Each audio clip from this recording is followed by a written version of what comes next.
Last time on Square Roots, Shepard gets in some beach time, our Krogan comes in like a Rexing ball, and Ashley dies a hero. Ashley, not Caden. Caden is fine.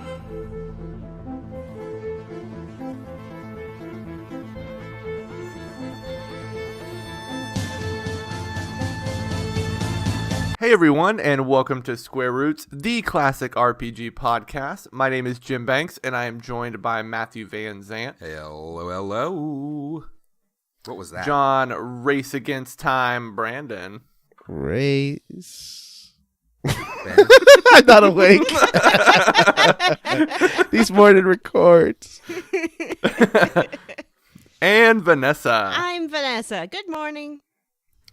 And I haven't done this in the past few episodes, but I just want to remind everyone that we are a podcast that plays classic RPGs one chunkerino at a time, and then we joke about them.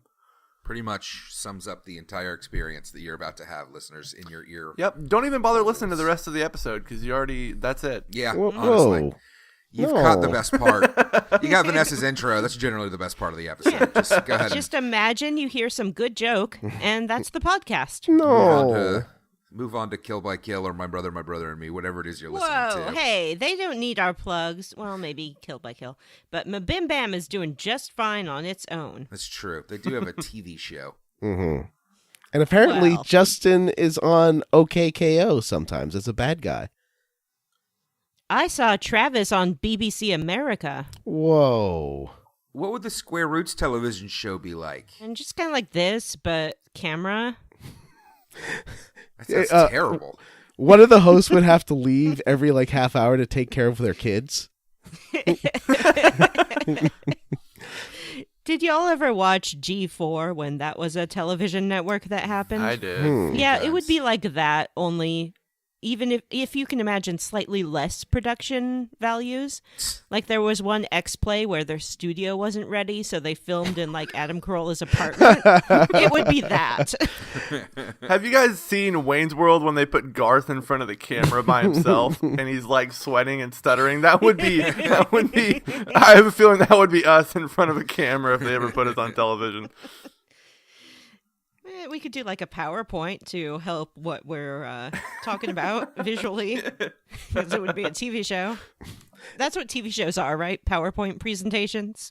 Yeah, our whole budget would go to CGIing the flop sweat out of our episode. And in order for Vanessa to maintain her anonymity, she'd be wearing a big cardboard robot suit or something.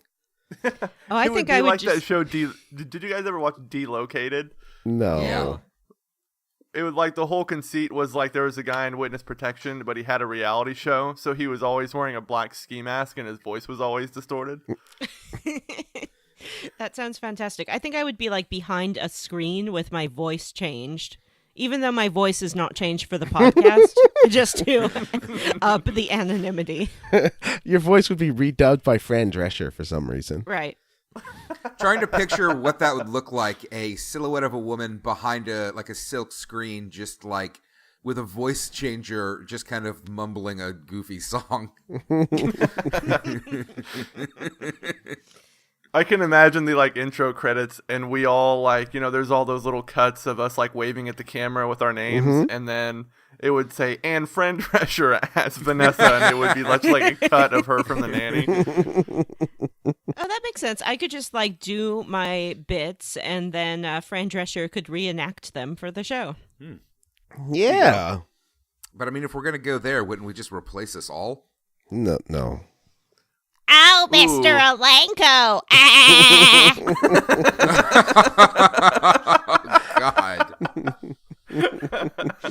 I mean, it's pretty clear that I would be played by Tom Arnold. Tom Arnold. Tom Arnold. He's 60. So is Fran Drescher. Oh, yeah, that's true. Oh yeah. And Vanessa's younger than I, John. Oh, right. I just think of her as UHF Fran Drescher. What are we doing in this episode? Are we playing The Bard's Tale again? We're playing an episode of The Nanny. Oh, no. I get my controller out. I turn on The Nanny, my favorite show. I manipulate my little wiggly RPG. sticks. It was She moves around the screen and solves people's life problems. the little played Nanny CD-ROM game, adventure game from 1995, where you help. What the nanny... is there? No, Oh. I wish there It was. should be. That's one of those nostalgia things that's going to come out in the next 5 years. CD-ROM games. No, somebody's going to make like a nanny video game where you Oh. have to navigate the Sheffield house. Oh, Mr. Sheffield. It's Dr. Sheffield, actually. What? No, it wasn't. Wasn't it? I thought it was. Doctor of what?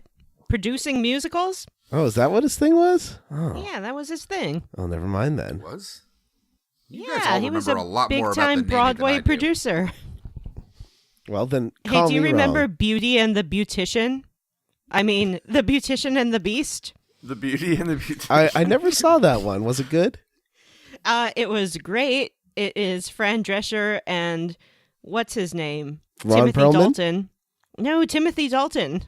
Oh, And Timothy Dalton is like a lord of some sort, and Fran Drescher Of the comes to morning? live in his manor, and she's a beautician. I don't remember a lot about it. so actually, But it was we are great. playing Mass Effect, and we this episode went through Ilos and drove our little car through the portal. That's as far as we go this episode. Yeah. Well, It's basically like we escape the Citadel only to go back to the Citadel. Mm-hmm. That's what we're doing this episode. Isn't With that lots life? of fun shenanigans in between. Oh, shenanigans. I do like shenanigans. Mm-hmm. Yeah. Shooty, But shoot, before bang, we bang. get all up in them shenanigans, let's talk about how we leveled up, guys. Do it. Matthew, why don't you go first? Fuck. Slept on a hot dog. I slept on a hot dog. Go fuck yourself, John. Ladies and gentlemen, I have a sad story to tell. It's true. I went out for drinks with some friends and had a little too much, came home and made myself a hot dog, and then promptly fell asleep on top of it. You know, I'm proud that you just made yourself a hot dog, because when I make myself hot dogs, Yeah. it is not a hot dog. Was the hot dog in a bun? Yes, Were there condiments on the hot dog? there were ketchup and mustard. Did you take any bite of the hot dog There before were you fell no asleep bites on of the it? hot dog taken. So you had a full hot dog in the morning. Like Yes. that's nothing to be ashamed of. And Yeah, that's ketchup kind and of a good way to have mustard breakfast everywhere. ready. Like when you say everywhere like on your head or everywhere on your pillow. Think sand. It's just everywhere. Anyway, I did level up. I do have an Xbox One now, so that is super exciting. And this is a hand-me-down Xbox. I don't mind saying it is not something I ran out and purchased, but it does have 2 hard drives with about 95 games on them. Oh, from wow. My compulsive game buying brother. So a lot of it's 360 Yay. stuff, but we got like Lost Odyssey and like all these, so much good stuff. Anyway, I've been playing Injustice 2. And Is it fun? It's fun, you know. It's a fun series. The combat's not great. It's like Mortal Kombat, and I don't know if you guys have seen this one, but there's not a single superhero costume in this game that doesn't look terrible. But it did something that I didn't think was possible at this point. It kind of made me like its version of Harley Quinn, Oh, a wow. character I have loathed ever since they stopped using the Tim Bruce. Matheson. Miller. The Bruce Tim version of an original version of Harley Quinn. Anyway, it's really enjoyable. I think I've got 1 or 2 fights left. I'm right at the end of the game. I had to pause it to come and do this fucking podcast thing. And that's it for me. What about you, Jim? How did you level up? Ooh, so I said this before, but I also have an Xbox One, and I have been playing The Witcher 3 Wild Hunt. So I also have The Witcher 3 on this Xbox. Should I play it, Jim? Yes, you should. It took me a minute to get into it. One, because there's just like a a lot going on. And 2, the game is kind of unforgiving in the sense that, like, even at the beginning of the game, sometimes it'll just, like, put you up against super hard enemies that you have to run away from. But the game is really fun, even if the main character is a real dick. He's terrible. I hate him. Yes. Oh man, he's the worst. But the game is pretty fun to play, and it's kind of daunting because there's so many little systems and things to remember, and so I feel like I'm kind of out of my depth a little bit, but it's really fun. I like it so far. I like to play Gwent. Gwent is really fun. Like at the beginning of the game, you meet this like scholar guy who tries to teach you Gwent, and I seriously considered just skipping the whole thing. Right, because you're like, card minigame, no thank you. I know, but I tried it and I was like, hey, this is actually really fun. Yeah, isn't there an iOS version of Gwent? Or something mobile, like that. That's interesting. Yeah, it's actually really fun. But yeah, Witcher 3, play it. I'm gonna see if I can get more into it. I did like the first big quest where you have to kill a griffin, which I thought was really fun. So I'm gonna keep on cruising and see if I can keep up my enjoyment. What about you, Vanessa? Well, Jim, my level up this week is gonna be a little bit different because it involves you. That's right, you, Jim Banks. What? See, Jim and I were having a conversation, and he asked one question that inspired me to do a little preparation for today's podcast. And that question was, of course, what is crossing Jordan? So, Jim... Wait, what is crossing Jordan? Yes, we are going to play everyone's new favorite game, What is Crossing Jordan? I have prepared, from the internet, I found synopses of the top 25 highest ranked episodes of Crossing Jordan. Oh, no. Each with a Okay, little be right back, everybody. blurb. So I have pulled 4 of these little synopses, and I am going to read them to Jim, and then Jim is going to tell us what is Crossing Jordan. Okay. So what I want from you, Jim, is who Jordan is, what she does, and what the general gist of the show is. Okay. Here we go. And I'm reading these verbatim, you know. Okay. Season 1, Episode 9, Digger. Jordan buries herself into the case and winds up putting her life in danger. Elsewhere, Nigel and Lily plan some nuptials. Season 1, Episode 23, Secrets and Lies. With Jordan still at the psychiatric hospital, she agrees to look into triple homicide. Typical Jordan gets herself in over her head, and Woody is there to lend a helping hand. Again. Season 3, Episode 4. Is that plutonium in your pocket, or are you just happy to see me? It's the first day at the office for new resident Devin McGuire. With nothing to do, she takes it upon herself to notify next of kin of a man found dead. When traces of a highly volatile chemical are found on the dead man, this case takes an even stranger turn. What? And finally, Season 4, Episode 13, You Really Got Me. A guilty woman may be executed in Los Angeles for a crime Jordan helped put her away for. When evidence turns up in Boston that may exonerate her, Jordan and Woody are off to California. Wait, the evidence was in Boston? Mm-hmm. But they had to go to California. Mm-hmm. And that's it, Jim. So based on the synopses I have given you, what is Crossing Jordan? I don't know that I was able to glean a lot, but I'm going to say that Jordan is some type of a prosecutor.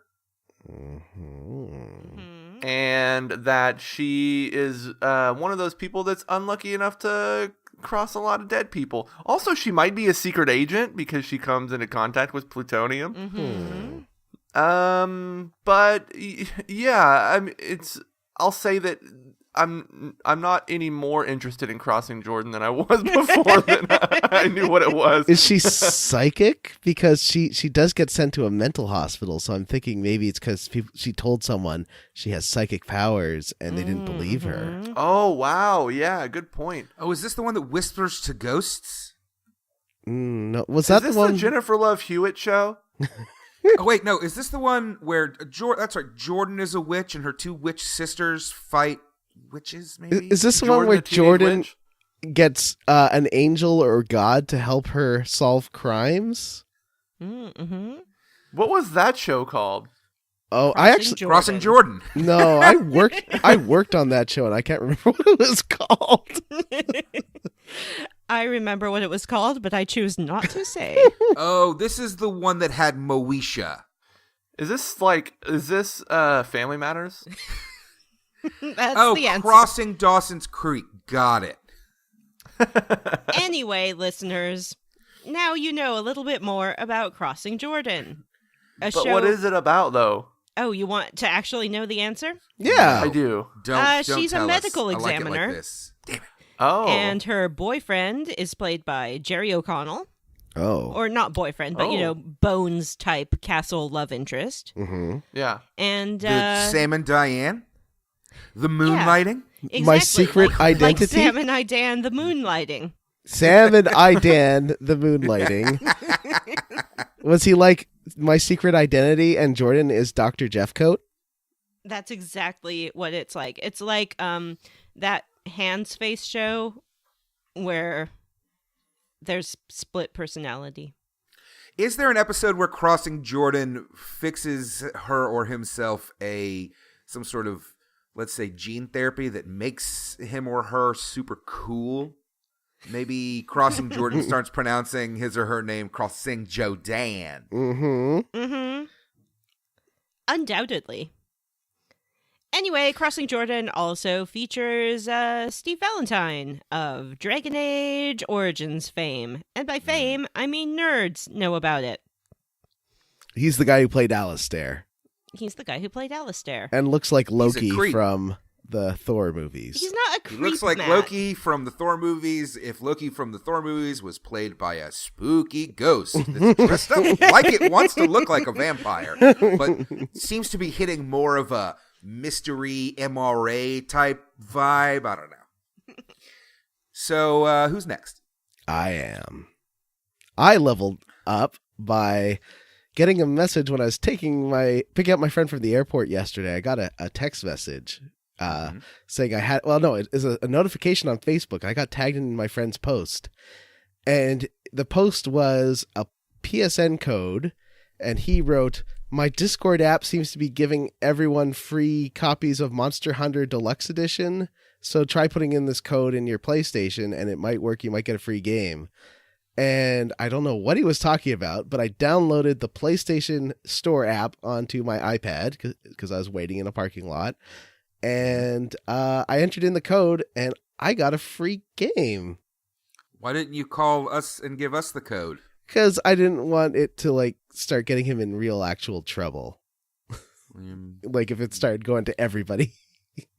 I So- don't understand what has happened. I don't know. He just got... I mean, that's what happens with reviews and stuff, right? They just give out codes for reviewers. Is that what your buddy does? No. He's like, Oh. he doesn't work for a game reviewer or anything. And he said somehow he got it via Discord.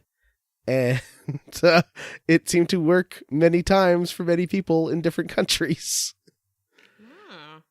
Yeah, so apparently I haven't tried it yet because I've been editing a podcast all day yesterday, but I will see about making sure this works. But that seems like some kind of crazy magic. Seems like some kind of scam that you've now admitted to in a Yeah, recording. this sounds like piracy, John. Well, if it is illegal, I will gladly pay for it. But if it is not, then I've got a free game. That is what I'm admitting to. Is that Monster Hunter World, right? The new one that just came out? Yeah, the the new one that just came out. Is it an MMO? No, it's more like it's more like Borderlands. Like a co-op-y kind of game, but you could play it single player if you want. Yeah, exactly. Exactly. And that, I mean, that's what MMOs do, isn't it? how I leveled up. I haven't actually played a Monster Hunter game before. I played the beta, and I thought it was interesting. I don't know if those sort of games maintain my interest because they're all about crafting and taking hundreds of hours, and each boss fight apparently takes forever. Yeah. So that doesn't normally sound like my kind of thing, but I'll give it a shot. Well, I certainly would love to hear your thoughts about it once you've played it. Yeah. So should we move on into the what's next? The quest log. The Codex. Cronlog. Cronlog. We're into the Codex. Before we dive into the Ilos and the rest of the plot for this week, why don't we talk about some side quests, John? All right. So I paid money for a thing called Pinnacle Station, Oh. which What is that? is a DLC for Mass Effect 1, and it's the more expensive of the two DLCs at $5. And the other one I was like, well, that was $1, and it was about like 2.5 hours of content. That's pretty good. This one's $5. It's got to be quite a bit of story and stuff. So it unlocks this training station called Pinnacle Station. You get there, and it's full of Turians and Solarians. And the Turians are just like making fun of you. Like, oh, get in here, human. And this guy, you talk to the head of the station, who's a human, and he says, and he's sort of like this drill instructor who's really insulting.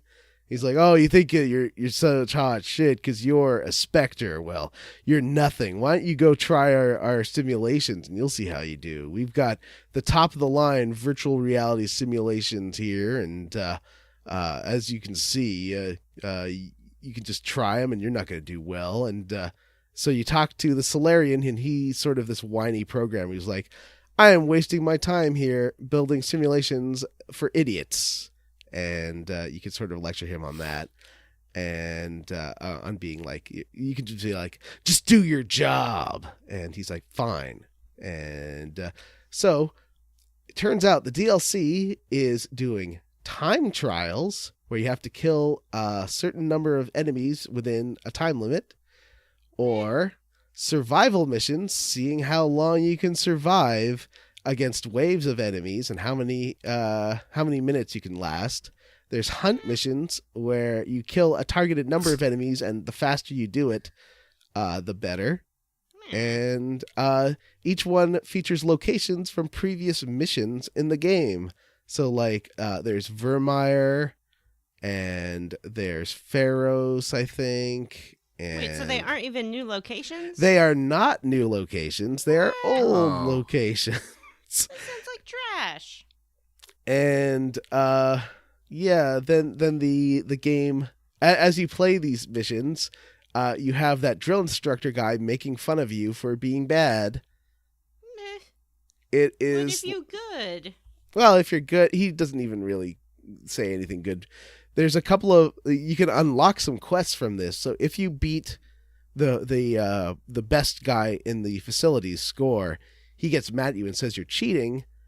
And the point then is to beat his score on all maps in all modes to win. And I was like, you know what? I tried it, and some of them are really hard. I just said, no, thank you. I'm not going to do that. It's terrible. It's just like those bonus modes you get in like Resident Evil games, but not as good. It sounds like trying to make Mass Effect into a game that it isn't. Does that make sense? Yeah. Do you remember in Mass Effect 3, there's something called N7 missions that were remixes of multiplayer maps? And instead of being a real mission, it was just surviving horde assaults. Like you'd have to survive a certain select number of waves. And if you didn't have enough points, otherwise you could do that to get your galactic score up high. But it just felt like a waste of time, and it was bad gameplay, and it was boring. And this feels a lot like those that they were like, remember those VR missions from Mass Effect 1? Let's make that into a whole gameplay thing in Mass Effect 3. I don't like. Do not recommend. I think one of the Metal Gears did that. Was it 2 or 3 where they were like, oh, look at all this additional content. They're virtual missions. And then they were just like puzzle box rooms where you had to sneak through Yeah, and well, do one thing. I think a lot of the the extra special versions of 2 and 3, like that would come out a year later, had that. In 1, it was released as a sequel, sort of. Then it was like the VR missions, and at least they were kind of interesting. Like they were more than just shooty guys. Like one had a really giant soldier. I remember that one, and like they were silly, but yeah, it was kind of a waste of time. It was story wise, and yeah, this was definitely a waste of $5. I didn't like it, and that is my side mission. Vanessa, why don't you tell me about your side mission? Okay. My side mission is sound. Wait, let me redo that. My side mission is called Crazy Lady in a Spaceship Lady. The Vanessa story. Yeah. No. No. How many cats were in the spaceship? No kitty. Well, unless you count a Turian, which I still think is kind of like a cat. Lizard cat. Lizard cat. So you find yourself this spaceship that's all adrift out in some kind of solar system. And you dock yourself right on up to that thing. And when you get on board, it seems to be abandoned. But as you start walking through the ship, if you walk near a plasma canister or something, it might explode and try to kill you. And then one of your companions is like, that doesn't seem like an accident. Something crazy's going on here. Ghosts! So you have to work your way through this storage area of the ship, and these little plasma canisters are explode and try to kill you. And then you come to the end of the corridor, and there's sort of 3 rooms. And first I went into a room, and there was nothing in there but some medical supplies and a data log. And the data log was talking about how one of their crew members had been injured somehow and was on life support, and they couldn't do anything for him, so they were going to turn off the life support. But they were concerned about how another crew member, presumably a lady he was romantically involved in, would react to this. So then I went into the next room, and there was the guy on life support. Ooh. And he was just kind of like sitting there and hanging out. And I was like, well, I don't want to do anything with this right now. So I left him, and I looked in the cockpit, and there was nothing in there. And then I went back into the main room, and there was the lady. And I thought maybe I could have a conversation with her about, like, hospice care and brain death versus, physical death and all of that. But she just tried to kill me. Oh. She was like, I'm not going to let you take him. Blah. Oh dear. So I shot her with a gun. Aw. And then she was dead. Mm-hmm. And then I was like, well, I'm not just going to leave this guy on life support on an empty ship with his dead wife or whatever. So I pulled the plug. What? Yep. Wow. What the fuck? And I think Tolly was with me, and she was like, yeah, that's all we can do for him now. And I'm like, yep. Can't they, move him to the ship? To the Normandy? He was brain dead, John. Oh, I'm not going to okay. have a corpse on my ship. All right. A doctor's decision to make, not You think Shepard I should have and brought Tolly. on Dr. Chakwa just to check it out? Actually, that wouldn't have been a bad idea. She's right there. No. Why She's not don't doing you have anything. a doctor in your crew? Well, Liara's a doctor. That's true. You could have brought Oh, Liara yeah. too, and she could have been like, My girlfriend. "Oh, but she's not a medical doctor. She's No, a I think doctor she's like a doctor like, of archaeology. anthropology or archaeology Yeah. or something." She's So- the doctor of Protheans. Yep.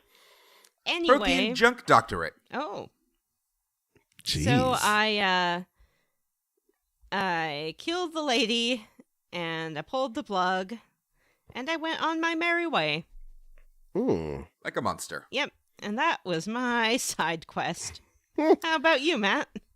I also did a side quest. Ooh, which one? All right. So I got news about a missing admiral named Admiral Kotaku. Oh. And he... What? Kotaku? Admiral Kotaku, yes. Did you not know that's what they named the website after, was this game? Really? And so No. Oh. Oh.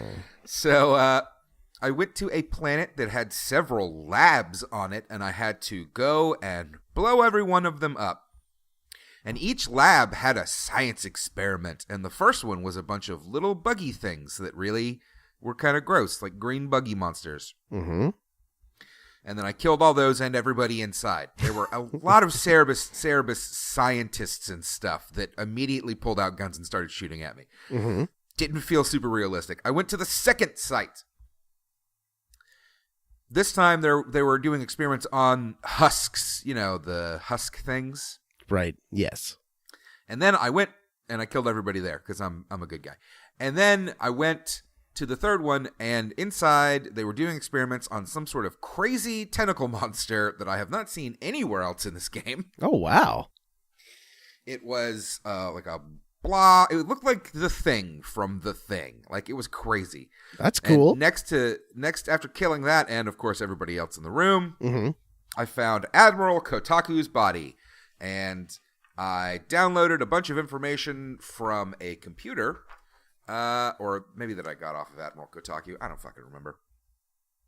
But I got all this information, and then when I left, after having wiped out literally every Cerebus employee on this planet, I got a phone call from somebody who called themselves the Shadow Broker, and they wanted all of that information that I got. And I could have been like, what? No way, bro. But instead I was like, what you gonna pay me? 500 And I sold it to credits. them. And it was probably 500 credits. It was pretty fun. It's a fun mission. You got to go to the planet. Didn't look too bad, and you got to. It wasn't too mountainy, so there was a lot of fun jumps and stuff. And I got to blow up their little things, and And then it was like you've put an end to Cerebus's bullshit for now. Oh. I wonder if they'll come back later. Maybe they will. Did any of you do the Lord Darius side mission? No, what? I've never not heard familiar of with this that. man. He sounds handsome. He was. He kind of looked like which is I can't remember was it Key and Peele, which is the guy who's slimmer with like the very smoothly shaved head. Is that Key. okay? So he sort of looks like that guy. Mm-hmm. No, it's Peel. No, it's Key Key. is no Key the is skinnier, tall and- taller one. Yeah. Yeah. Jordan Peele. All right, fuck it. I don't know, guys. Yeah, it's Key All for right. sure. Jordan Peele directed Get Out and should win an Oscar for it. Right. So you get a message from Hackett. Actually, I think he meets you. Is that the one where he meets you somewhere? I can't remember. But he basically says to you, "Hey, let's actually. I want you to do this diplomatic mission where we have a guy that we've been working for in the Traverse, and he is in charge of a large section. He seems to have gone rogue. And I want you to negotiate the demands because he has been attacking Alliance crew and vessels." Now, And that's you're like, not cool. And you're like, "You want me to do a diplomatic mission?" And he's like, "Yeah, I sure do." And you're like, "But I generally am pretty bad at that." He's like, "Yeah, I know." Wink. Oh. And so you go, he's like, "You are the ideal person for this job. Trust me." And so you go out to the edge of the Traverse, which is like the border of space between like humans and Batarian space, where we kind of took over some Batarian space, and we're actually kind of jerks if you read the lore about this, where we totally massacred Batarians and took over their planets. Mm-hmm. Mm-hmm. And so we get there, and there's a facility, and it's guarded by lots of mercenaries with guns, and they're not attacking you. And you go inside, And this guy comes out, and he's like wearing a full suit of armor, and he looks very like space knight kind of thing. And he looks like Mr. Key. And he's like, my name is Darius, and you are the representative they sent. I thought I would get like an ambassador or a president or something. And you can choose to be nice or impolite. If you are impolite, it just ends with a fight immediately. But I decided to like see where this was going. So I was like, I'll be nice. And he says, well, if you're going to be nice, you're going to address me as Lord Darius. And so I like bowed and said, all right, my lord, I will do as you say. And then he says, okay, well, the Alliance set me up here, even though they knew I was a drug lord, because I would bring control to all the warring factions of the system. And now they suddenly don't like that. They're employing a drug lord, so they just want to kick me out. That's why I've been attacking you guys, because this is my space and you gave it to me, and now you're going back on the deal. And all I really want to do is charge you guys a little bit for mining rights and give me equipment so I can make red spice. And red spice is like the heroin of Mass Effect, and it works on all alien species. Is it like spice? I don't think it gives you like navigational mystic abilities. I think it gives you like meth abilities. Is it like Old Spice? Does it give you really cheap smell? I actually like Old Spice a lot. You really? Sorry. Yeah. Is it like Old Spice in that it makes you into an insane commercial that I always laugh at, even though I can't believe they're still making them?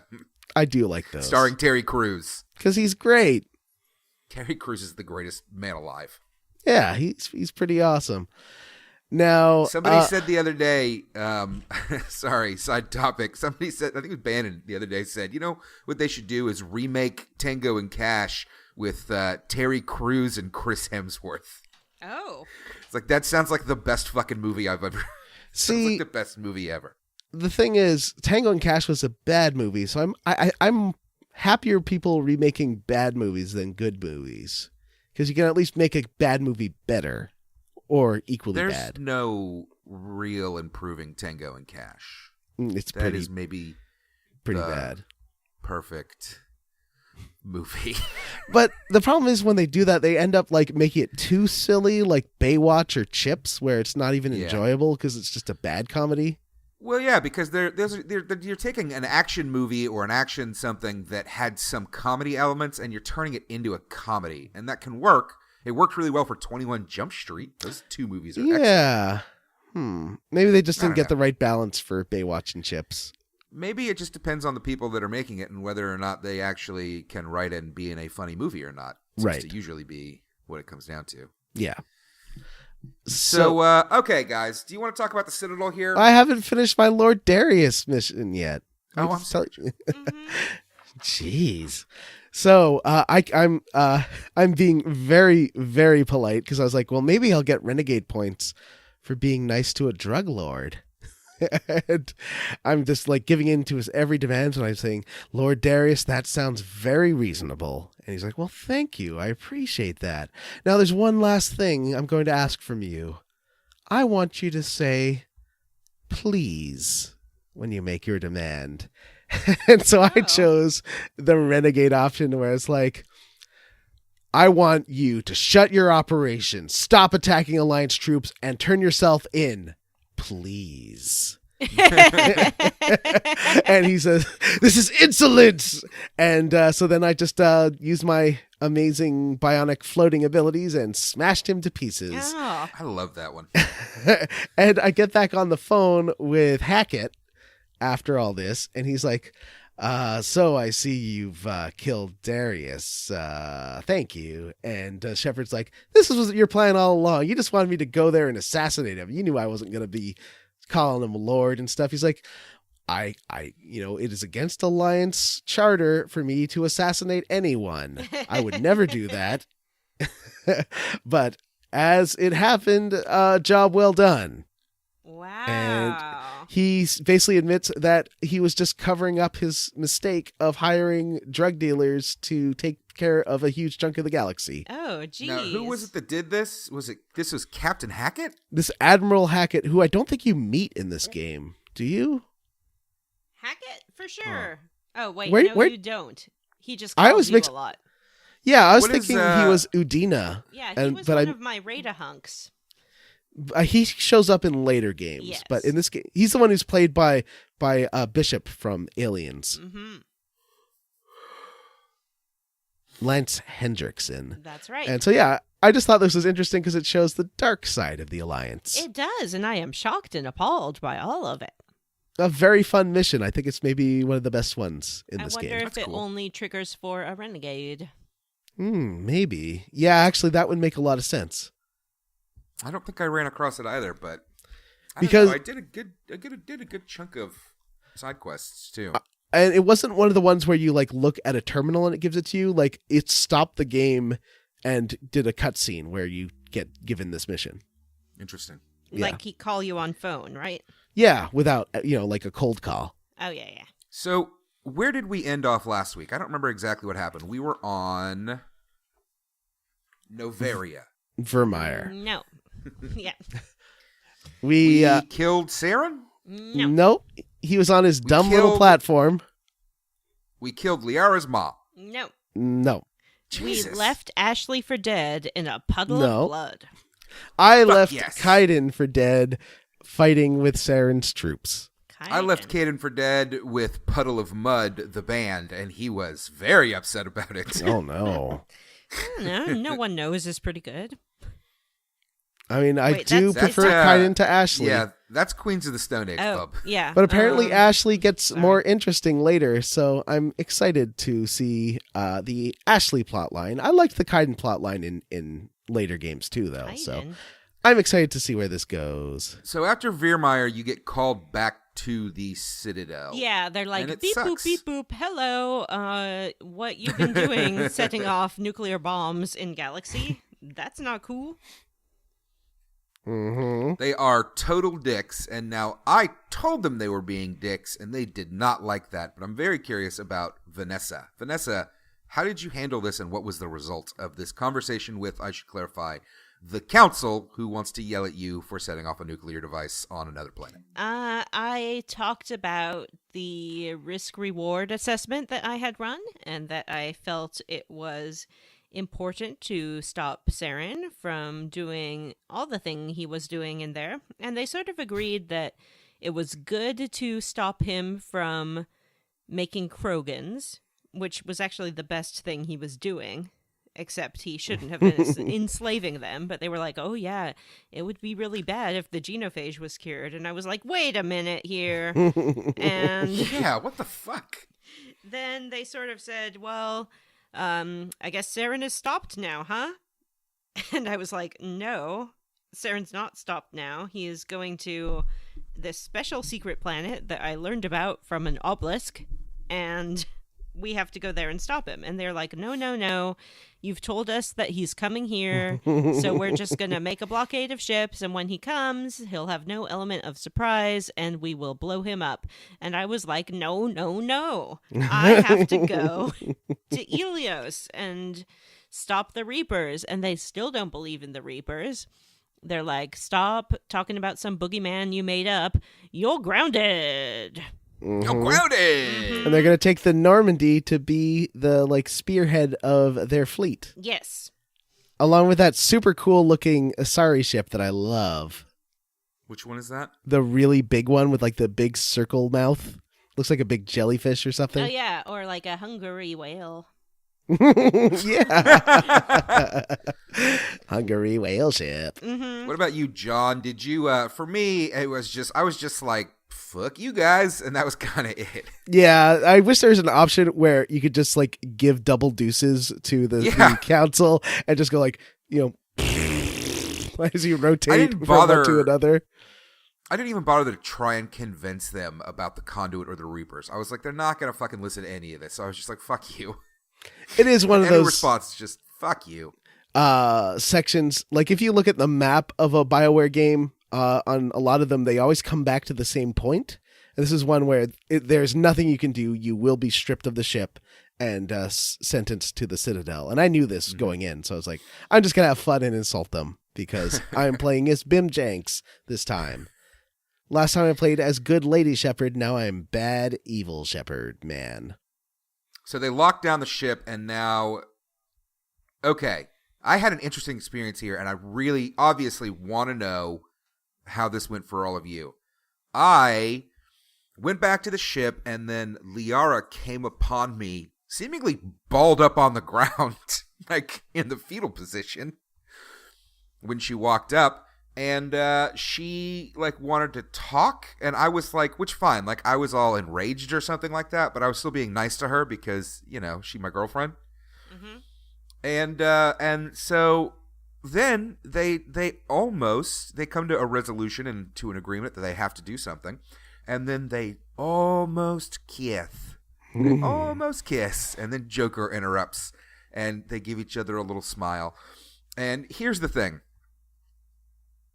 My character looks like the Red Skull and is terrifying, so seeing her almost eat the face off of Liara was not my favorite. You do get a good shot of the back of Liara's head. Ugh, I was like, oh, so weird. Gross. Now, in that scene, I chose all the meanest responses, like, get out of here, stop trying to help me. And it just comes off as you being this real abusive jerk and Liara being kind of an abused person responding to your anger with, no, you must love me. And it's really sad. And I hate playing this way. Yeah. But I was hoping she'd get some self-respect and be like, actually, you know, you deal with your stuff. I'm out of here. But Liara will take whatever you say to her and just keep loving you. And it once again brings the question of why did people have a hard time finding romances in this game when the game basically won't let you not date Liara? Oh, I didn't know it did that. That sucks. Well, no, you can actually say forget it at a couple of points and she'll stop. Liara. But or you can pursue someone else romantically, but it just makes it so easy to be with her. So is this always Liara? I thought maybe it was contextual and it would be whoever your romantic interest was. Oh, I assume so. It's not always Liara. Let me tell you what happened to me. I was down in my Mako garaging around, and I was pretty upset. And so Caden came along, and he was like, what's up? Why are you so sad? And I was like, well, they won't listen to me about the Reapers. It's no good. Very sad. Wah. And he was like, yeah, that sucks. But at least we got some time to bone now, right? And I was like, yeah, that's true. Good point. And so he gives me his hand and picks me up off the floor, and we lean in for a kiss, and then Joker interrupted us. And then we give each other a look like, classic Joker, but what are we going to do? Not immediately respond? And what about you, Jim? Did you get Liara? She wasn't over. She said Caden? and. I said and. I'm sorry, Vanessa. And I'm done. Jim, what was your experience with the post-Citadel relationship moment, I suppose? So mine was kind of similar to Vanessa's in that, like, my shepherd was very sad and was kind of sitting on the floor all despondent. And Liara showed up and was trying to cheer up, and then Joker was like, I hate to interrupt. And they're like, were you listening the whole time? Yes, I accused him of listening the whole time as well, and he was like, no. But you know he was. I didn't. I acted like it was just no big deal because I wanted to look real cool in front of Liara. What's up, Joker? No worries, I wasn't busy. I probably negged her, too. I probably was like, don't worry, Joker, I wasn't doing anything important, and then looked at her. And then I winked, which I think is what makes it a neg. I don't know, man. I never read the book. There's a book, right? Never. Yes, there really is.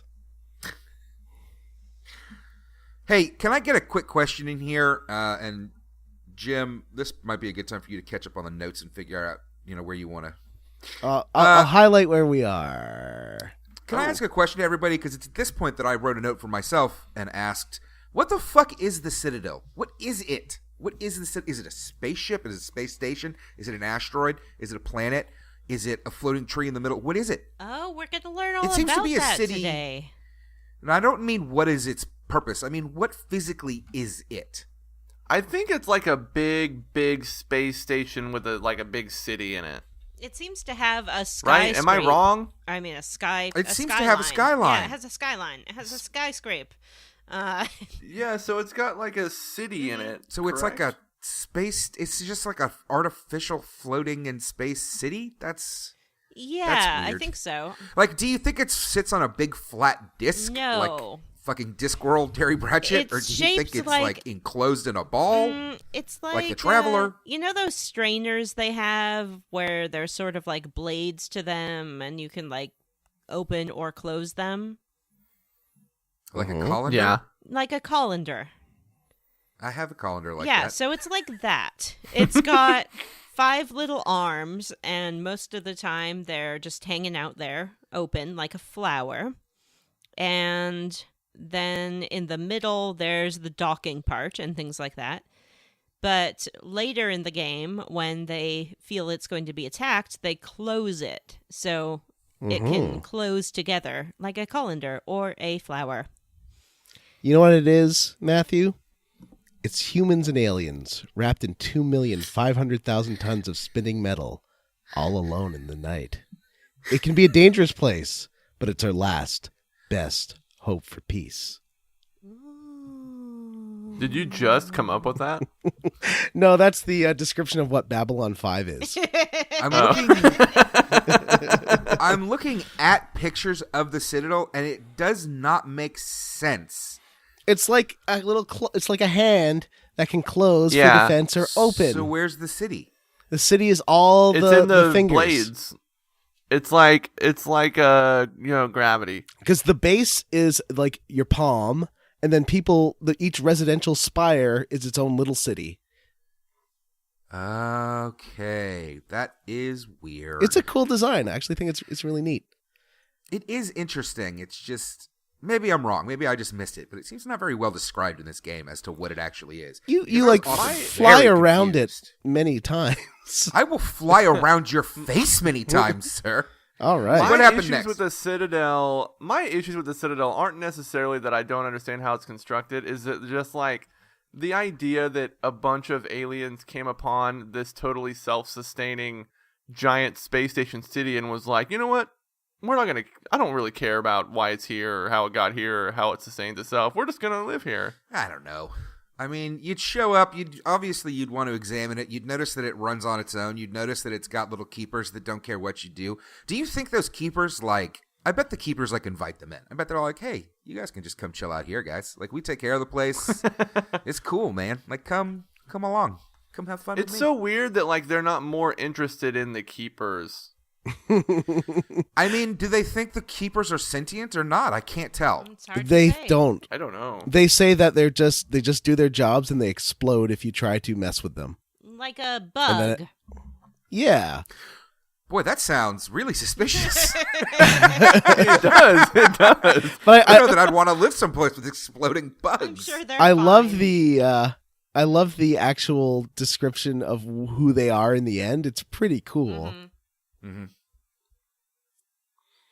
So what happened after the almost sex scene? You get a call from Captain Anderson when you get off the Normandy, and he's like, "Why don't you meet me in the in Flux? I want to have a drink with you, and we can talk about stuff." We've got a meeting in the ladies' room. I had And a really good time taking Liara along and going and sitting down and doing the strip dance again with the... Sorry. What are you again, talking about? There's this no time with her strippers in standing there. Flux. Yeah, no, I went to the wrong one first. 'Cause you went to Cora's den. Yeah, I did. Ashley said, "I So- want to see you dance, Shepard." So I went to the dance section where you can dance, and Shepard does a really terrible dance. Yeah, Shepard's dance is You can awful. dance? Yeah, if you click on the Volus, there's a Volus on the dance floor, and you can dance with him, and it's cute. Shepard just does a sort of a lane dance from Seinfeld. Shepard's dance is standing there, kind of bouncing, but not doing anything else. Mm-hmm. Mm-hmm. So, Jim, Yeah. What did we talk to Admiral Gargoyles, the excellent television cartoon, about? Well, he wants to. He's ready for action, man. He's like, Action we need man. to. Yeah, we need to like fuck the council. Whoa. We need to figure out how to get you to the Normandy to get out of the Citadel and find the conduit. And he's like, You get two options. yeah. Yes.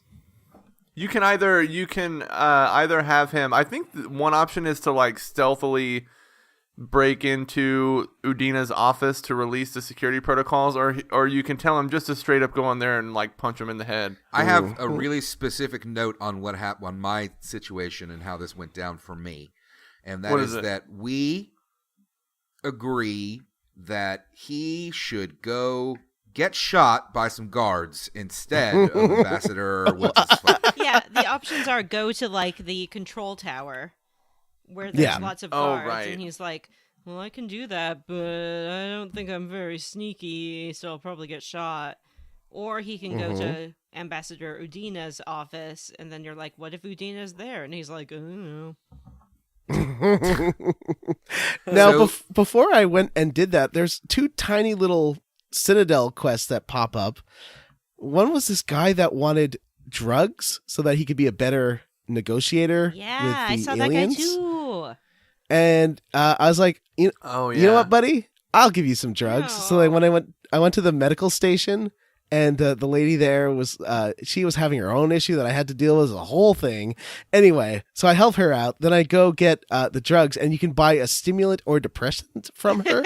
So I bought a depressant, and I go and give it to him, and he's like, "Okay, now give me that. I'm just gonna take it right away." And he like he injects himself, and he's like, "Wait a minute, this isn't a stimulant. What are you doing?" And Shepard's like, "You were gonna try and be high on drugs while negotiating with aliens, and we don't need that. We need people on their best behavior, and you are out of here." What the fuck? What? That's insane. It was great. And the Did, other, like did the federal government force them to put in an anti-drug PSA? I don't know, but you can give them the stimulants too if you want. And then I ran into Conrad Werner, your fan. Oh, I don't know if you guys. Conrad. And he was like, "You know what? I was thinking, actually, I have a really great idea. How about you also make me a what are they called? Spectre." Mhm. Spectre. And I'm like, "Well, how about I put this gun in your face and you see if you wet yourself, you little bitch."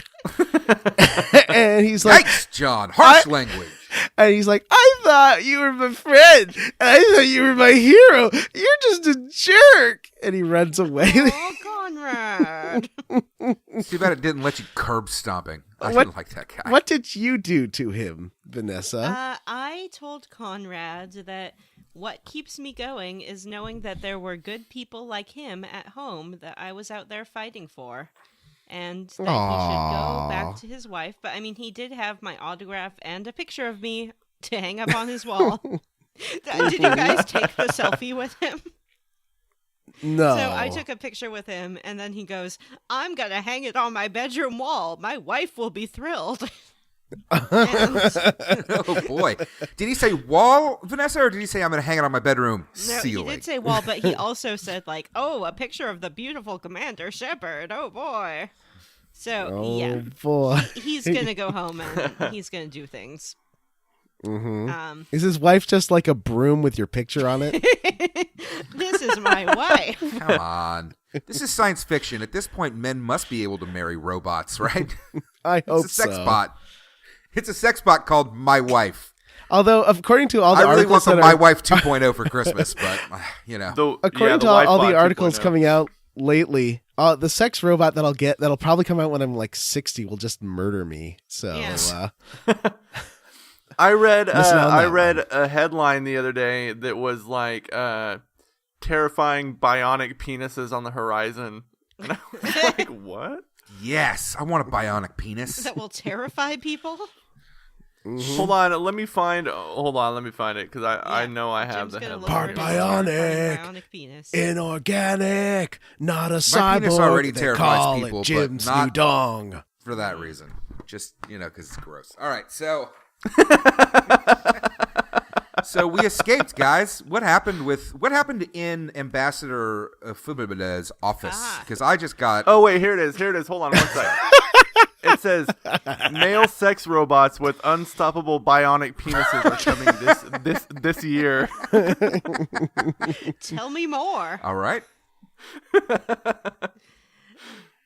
Oh man, I wish somebody would describe my penis as unstoppable. I mean, I will. I'm not gonna have any conviction behind it, but I can go on Facebook right now and be like, guys, Jim Banks' penis is unstoppable. You know, if somebody's gonna give me that compliment, I want it to be authentic. All right. I have to earn it. Well, get on that. So what happened? What happened in the ambassador's office? Did anybody make that choice? I did. Vanessa, Then you tell go. us. Oh, it's okay. You could tell if you want, John. No, I want to hear Vanessa All right, tell. I'll tell what happened. I want to hear Vanessa tell. What happened is he went to the ambassador's office and he got on the computer and he was like, computer, blah, blah, blah, clicky, and did Yes, you do. Did the doc release and everything. And then the ambassador came in and he was like, oh, goodness, what are you doing in my office? And the captain says, oh, I can explain that. And then he punched the ambassador in the face. Nice. That was really satisfying. I wish I would have done that. I think in mine, I don't even think Anderson said anything to Udina. He just walked in, and Udina's like, what are you doing? And he just kept walking towards him until he got to him and punched him in the head. So if you send him to the control tower, does he get shot up? He gets shot in the back by a guard right before finishing the the hacking or whatever he's doing to free the Normandy. But then you see him turn around and sit back, and you know that he's A-okay, even though he just got shot. I don't know, maybe they hit it with a stun. He got gun his or something. shields or something. He's got, he's prepped. He used to be a Spectre. Mm-hmm. Well, no, you could tell that the laser beam was a blue circle instead of a red line, so that's how you know that it stuns you instead of put laser Ooh. holes Oh, I in you. see. Oh, wow. Oh, no smoking laser holes in Anderson. Nope. Hey, side note, one of my favorite things about Star Wars The Last Jedi, spoiler alert, the stun gun makes a comeback. Yay! It's silly, I like it. So, the Normandy gets free, and we get to go to Ilos. I definitely had sex with Liara on the way. She wanted to bang. She wanted to bang. Can I read you my notes verbatim? I hate to do that, but I want Do to. it. Liara, period. Yeah. Wanna, period. Bang. So we did. At the end, I was all ready for round 2, and then she fucking thanked me for giving her such a good sex time, which is just absurd. God. No, I mean, if it's a sincere compliment, man, you gotta take it. It's just like, Shepard, I think we're gonna die here, and I want you to know that this has been the best experience of my life, and your... Oh, wait, my Shepard's a woman, so... I don't know how that works. Oh, come on. Nobody believes I don't know if they that. banged their private parts together until a baby was made. That's what we're doing here, it's right? It's not like all sex has to be penetrative, Oh, man. John, he's seen plenty of the videos. He knows how it works. Yeah, what the fuck are Scissoring you isn't talking Yeah, about? a guys, thing. we are an internet media like show. Like we all know what's going on the internet. Mm-hmm. We've been to cracked.com. Oh. Yes. Laid down on the Crack cold taco. space station floor and started fisting away. Oh, no. Hey, this is my character with my sex scene. They had sex however I think that I wanted them to. She was a That virgin, means- though. She tells you she's a virgin. You don't start with that. You work your way up. Well, John, we didn't have any sort of vaginal penetration. That's how you get pregnant. Oh, That's not what we want no. here. Oh, no. I'm just trying to dig Wait, this hole as deep because as like, possible. do the Asaris like? I thought the Asari sex was like in Coneheads, where it was just like a real like mental, emotional thing, and there wasn't a lot of like genital, or as Matthew would phrase it, genital smashing. I think the Asari sex is like they take a swab and they take some DNA from their partner's mouth and then they just sort of ingest it. They're just like, nom, nom, nom, nom. And that's how they reproduce. I mean, that's how babies are made. It's just passing DNA from one person to the other. Yeah. It's like Demolition Man sex, where they both wear the hats and then that's it. Is that how? Like genuinely, guys? Is that how reproduction works? Does the woman's vagina eat up the man's semen? Nom nom nom. Like, nom, nom, nom, nom. That's why we need to have but it's the teeth. Interesting. Yeah. Asari. That is the new sound of the vagina. Nom nom nom nom. Now, Actually, that's another term for ovulating is hungry vagina. so the Asari are monogendered, and they can get pregnant from a man or woman, Right. or I think third gender That's why or they're multiple doing like genders. the DNA swab because they just need that DNA. Oh, Yeah, I just kind of assumed that they would collect your DNA in the sex process, and that would be it. They're like vacuum cleaners for DNA. They probably I imagine they're tapping into someone's spine and just taking out some stem cells is what they do. So, yeah, That they makes probably sense. have Yes. a little spear and they just get up in there. So did you all have sex with Liara as well, or was it just me? Of course I think- didn't. No, I did. I did. And you saw Liara's butt and side boob. Yeah, she You do definitely see her jumps butt. you. Like, she just goes straight for your face when she comes in. So like what's a fucking face hugger? what's the Caden hookup like? I have some issues with the Caden hookup. Who's Caden? No, it's not that it's Caden. That part was You fine. had sex with a dead man? Caden's dead, Vanessa. Might as well It's say like you had it's sex like with Ghosts. Karth.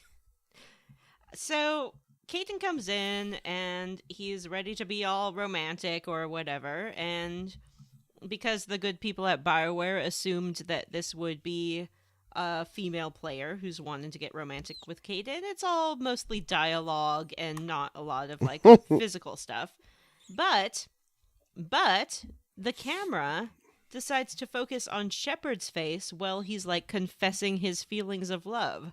So you hear his voice, and then you just see the face of your own female shepherd just standing there smiling passively. And I'm like, what is this? Why are you showing me shepherd when it's it should be this big emotional declaration from your romance interest? And she's just like, oh, that's nice. Yeah, I'm just going to stand here quietly. And it goes on and on and on. And I thought it was a very poor choice indeed.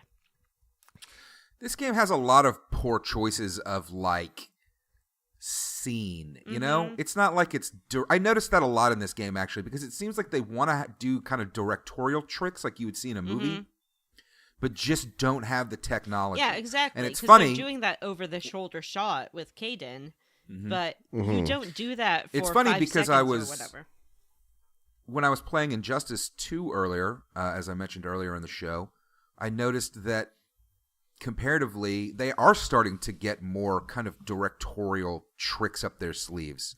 So I guess maybe what we're kind of talking about here is the beginning of that, of really utilizing in-game engines to create, scenes and blocking and making it look like a film. Yeah, they do try, but it was just a very strange choice. I almost thought that the game had glitched because I'm like, there's no way they could intend not to cut back to Caden because Caden's the one talking. It's it's okay to cut to Shepard for a moment, but then you go back to the person speaking. But no. There just isn't enough processing power in the consoles to portray that lust that's on I think Caden's that was face. the problem. They were like, Yeah. we know the voice has it because Jiminy Cricket is an amazing actor. I feel really bad right now that I'm not remembering his actual name. He does have one. Brian his name's Dennehy. Not Brian Dennehy. Lance Hendrickson. His name is Yeah. Nope. Nope. Jack His name's Bauer. not Jack So- Bauer. Vanessa, Uh-huh. do you get to see Caden's bottom? Yes, you do. Caden is pretty physically fit, so I was not upset to see his bottom. They just sort of like lay down on the bed, and then they're done. And then in the morning, he rolls over, or I think Shepard wakes up and he's like standing there, and he's like, Raphael Sabarge is the name of the guy. So anyway, then as with you guys and Liara, I recommended to Caden that we go again, and he was kind of like, I can't. And then you move on with your life. Wow. So he says he's not up to the That's how I task. remember it. As I'm saying it out loud, I'm like, that can't possibly be true. So he doesn't Wow. use his like biotic powers to like float you around the Of course room he or does. something It fun? Just didn't show it. That's what I was Oh, okay. like. He can't use his biotic powers to unflaccify his penis. He can't like erect He himself. can make a barrier real around it, and It's real fine-tuned work that maybe he doesn't want to do while he's also, orgasming. he is a K2, and they That's do true. have some control problems. All right, I just got to keep this straight. I just got to keep it straight. Oh, this feels great. Oh, God, it's sideways now. I broke my dick. There is a pretty great line. I think that if you're in Dragon Age Inquisition, if your character is a mage, I forget which character, but they do imply that you at one point become so excited that the curtains accidentally catch on fire because your mage just starts casting fire spells. The Inquisition has the best BioWare sex scenes. Oh, Like the one, absolutely. the BDSM Oh, yeah. scene with Iron Bull is amazing. I need to replay that game. That's a good game. It I didn't is. finish it. It was just too fucking long. It's pretty I long. like- Much it. stuff to do. Anyway, so all right, guys, did we make it to Elos yet, or what's the fucking deal? Nope. Yeah. Yeah, We're about I to. mean, we made So, it to let's Elos, race if you know through what it. I mean. I have 4 pages of notes on Elos. Oh boy. All right, Jim, explain Elos. So we are told that Saren is already there and that he is about to discover the conduit. Mm-hmm. So we need to. Joker essentially just like drops you in like on top of what's going on with Saren. It's pretty amazing. And there's like a whole action-packed scene of like, I can do it. And then Ash is like, no, you can't. There's no way you could make that Oh my God. drop. That scene cracked me up because you had that Presley guy, the navigator Presley in there, and he's like, Joker's like, I can do it, and he's like, no, you can't. There's not enough room, and he's like screaming, and it's like, who is this guy? Presley, of course. We rated But him Joker in does Rate-A-Hunk. it. And he basically drops you right next to Saren. Mm-hmm. Yeah. And then Saren's like, later, dummies, and closes the door so you can't get in Yeah. there. Yeah, there was, and so, but like, so they drop you in the Mako, and there's really nothing you can do in the Mako at this time. Mm-hmm. So you have to jump out, and it's not really super clear what you're supposed to be doing. So I just kind of wandered around until I found where I was supposed Please to go. tell me Right. who you brought with you. Ooh. My same party members as always. So I have Garrus and Rex. I had the 2 girls that I was making fight over my affection, Liara and Ashley. I hope that you strongly hinted while you were in the Mako about what you and Liara were up to the day before. I hope so too. Now you get out here, and yeah, it doesn't really say what you're supposed to do other than find a way to get the door open. And they know that Saren found one, so there's got to be somewhere. So you wander around here, fighting robots, and it's pretty tricky. And you'll notice you see a lot of what looks like Prometheans on the toilet all around this area. And I find this really weird about Promethean society, that their toilets are like outside in their courtyards. Hey, they don't have any shame, dude. It's just kind of, I guess it's like a communal thing that you go and have your chat while you're pooping. I mean, that's pretty advanced, And they're in- right? To be like, look, we all do this. We're just going to get over it. Yeah. They've evolved beyond the point of bodily shame. And when I saw them, like, they're doing the pose that I like to call the think and stink, which is like where you're sitting on the toilet and you have like your fist underneath your chin, like you're having a really good think. Like the Rodin's the thinker. Yes. More like the stinker. Oh, Ah! Remember when there was a monkey version of that in Planet of the Apes? I don't know if that's true or not.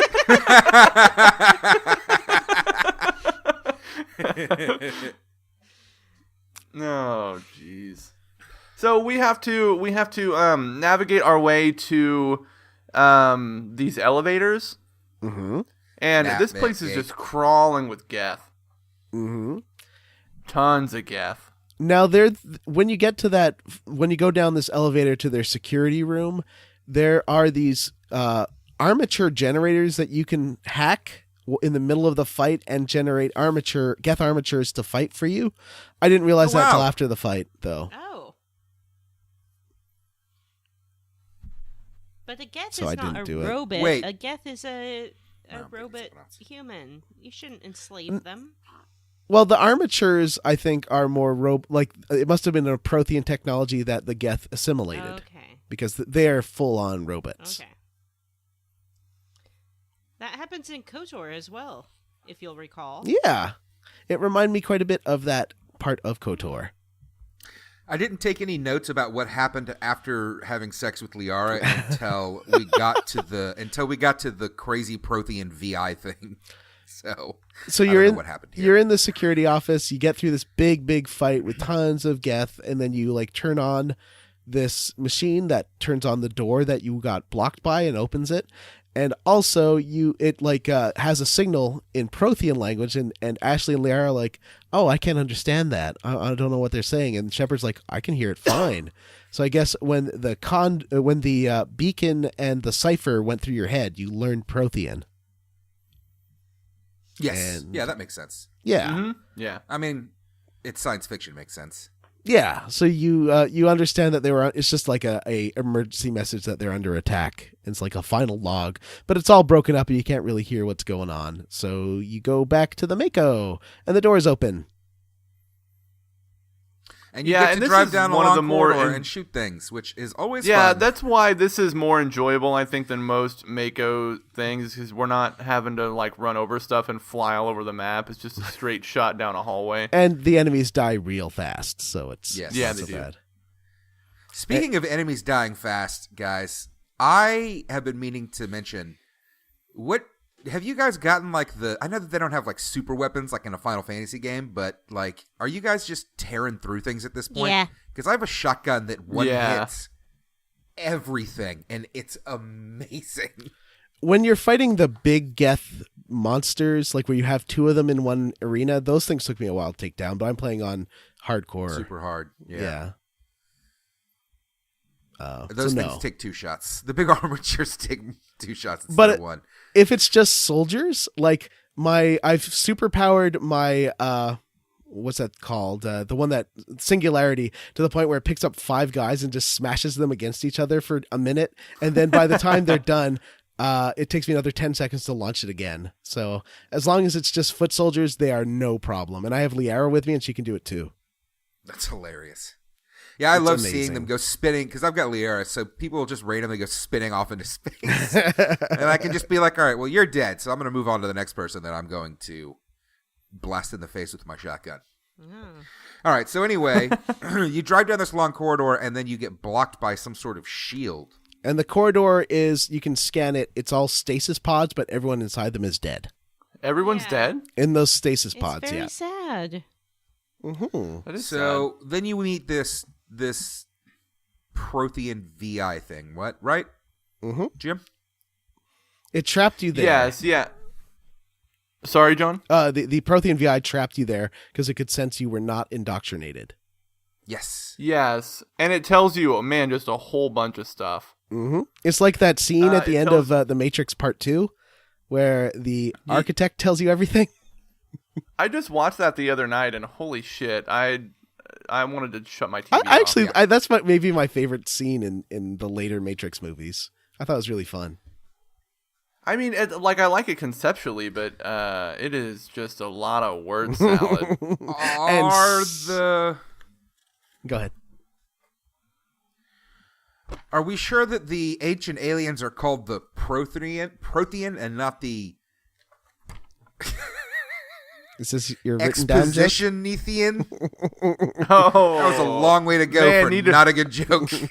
Might need to workshop that a little more, man. Woo! Sorry. Good try. Yeah, I actually went but through and yes. talked to this thing about everything just because it's interesting. Like, he tells you everything.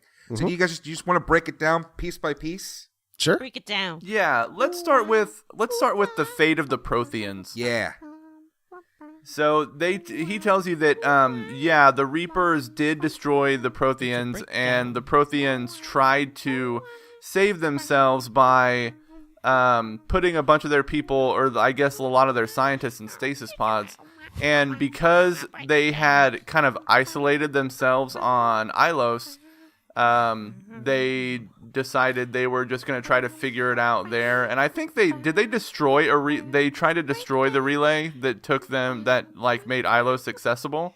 I don't know. I think that they just never told anyone other than the people working at the facility that it was happening, so that even if people got indoctrinated, they were hidden.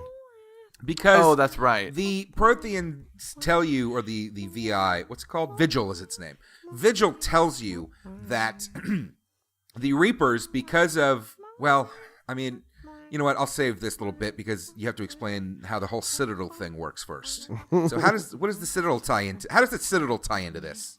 So what the Protheans discovered upon the invasion of the Reapers was that the Citadel actually acts as a big relay. So what the conduit is like the other relay endpoint that will allow anyone to travel directly to the Citadel. So it's a Mass Effect, right? Is that what they call those things? Relay. Mass relay. It's a mass relay that utilizes the ass erect. Yes. Haven't had that one in a while. And now I think you definitely have seen a relay, which is I think a sort of Chekhov's gun in the middle of the Citadel, and you can look at it. And I think I did not notice that. Yeah. I mean, I did That after might come this. back. So the Citadel is a relay. So I had a question about this because I thought this was kind of unclear. Are there still Protheans alive in these pods? No. They're all dead. Because I was under the impression that the VI gave the impression that it was in charge of making sure there was always enough power to power itself and then keep these people alive, and that eventually power started to dwindle, so it killed some of them but left others alive. Yeah, and eventually those woke up and they disabled the Citadel, the connection of the... What did they they disabled... The wake-up signal that would wake up all the Reapers around that are waiting outside the galaxy. Oh. The Reapers... what's his name? Sovereign will send via the Citadel a message. Is it a message or something that will tell all the Keepers to turn on the mass relay? Yeah, and then wake up everybody and let them teleport in. Yeah, that's right. That. We're going to open a portal to dark space. So the Keepers... but one thing that they say is that they're able to do this. The Reapers are able... Part of how they're able to reap, which is they use the Citadel to all show up from dark space, and then they reap and kill everything. And Vigil is telling you how they managed to eliminate every aspect of prior civilizations. And he says, well, they have access to all the census data from all the worlds from the Citadel. And they're able to, and that's how we hid from them by not being, they went off the grid. Yeah. So the Reapers are fucking Terminator Cthulhu's that then come in and go through our records to make sure that they get us all. Yep. What? Is this game just weird libertarian off-the-grid propaganda? Now, one cool thing is about the keepers. So the keepers are the ones that maintain the station, and they're the ones that alert the reapers. But they're basically at this point just mindless drones. However, Vigil presupposes they may have been the original first race that created the reapers or were conquered by the reapers, and they just got bred to be dumber and dumber after indoctrination. And I thought that was cool that the original species was these little grasshopper guys. Yeah. Yeah, I thought that was really interesting too. I wish like there was some kind of confirmation of that, because I think that's a really neat little note. Yeah. And was there anything else? Oh yeah, so the reason the Protheans died out, even though a small group remained, is there wasn't enough to keep a workable DNA bloodline, so they died out after a generation or two. Oh, that's right. Yeah, they knew that there wouldn't be enough of them to repopulate. Yeah. Although so somehow they disabled, and the beacons, they told us, are their warnings. And it was their warning. In the end, they left it with a warning message, but it wasn't super clear. But I like the idea that because he refers to something as something very specific, like an information hubs that connected all the worlds. And I was like, wait, that's the internet. Yep. So the beacon, the thing that sparked this whole thing is you found an old modem. Yeah, exactly. Kinda, yeah. Time for the dial-up noise.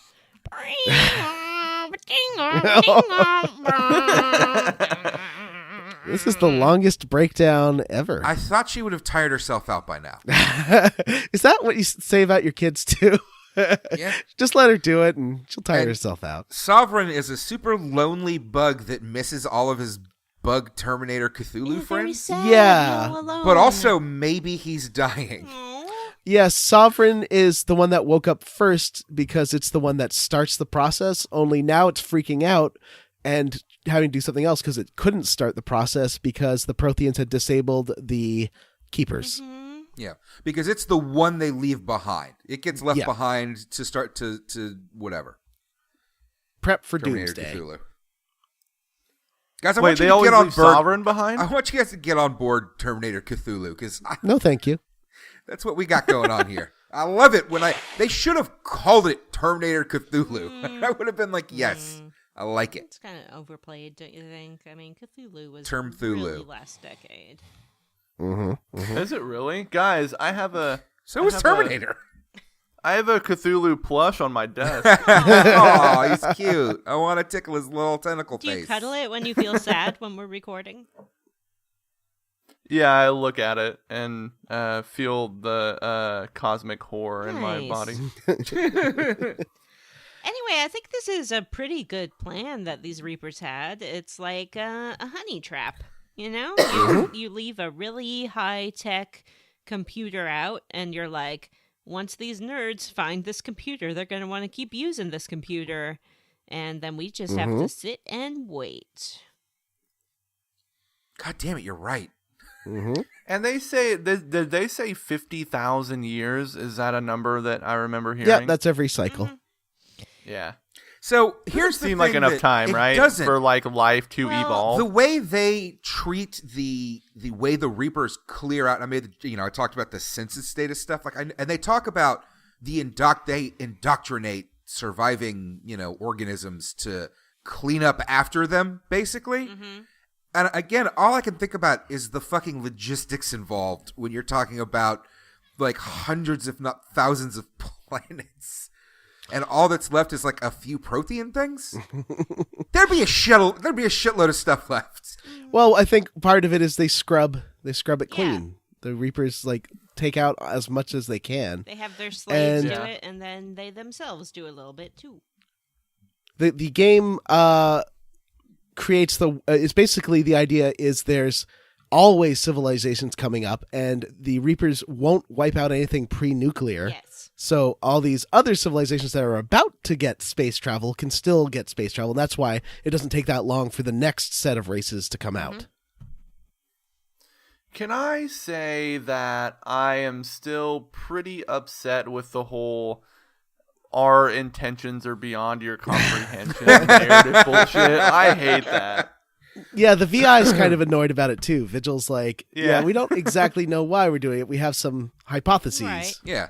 Well, at some point, it's like, this is just lazy. Like, they don't want to commit to anything. Well, in Mass Like, Effect Like, this 2, is a story though, you wrote. like Mass Effect 2, Yeah, it, 2, it but makes they- it clear what they're doing. Well, yeah, of course, because you get the sequel, and then you got to be like, all right, like, let's go dig back into what we wrote the first time and see what we can. Well, they Use left the some. They second left time. some mysteries hanging. Yeah. So, did Sovereign make the Geth? No, the Quarians made the Geth Yeah, the Yeah. Quarians did. But the Why Sovereign- did the Geth work with Sovereign? because they had to find someone to work with after their original plan didn't work because the Protheans screwed it up. So they went to a robot race because there's reasons for that you find out more about in Mass Effect 2 and 3. But Okay.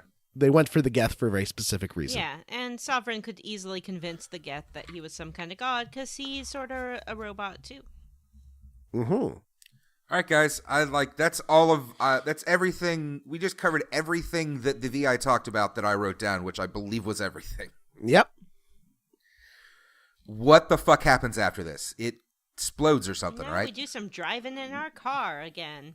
Mm-hmm. Yeah, the VI lets the barrier down, and we have to haul ass to the relay. Mm-hmm.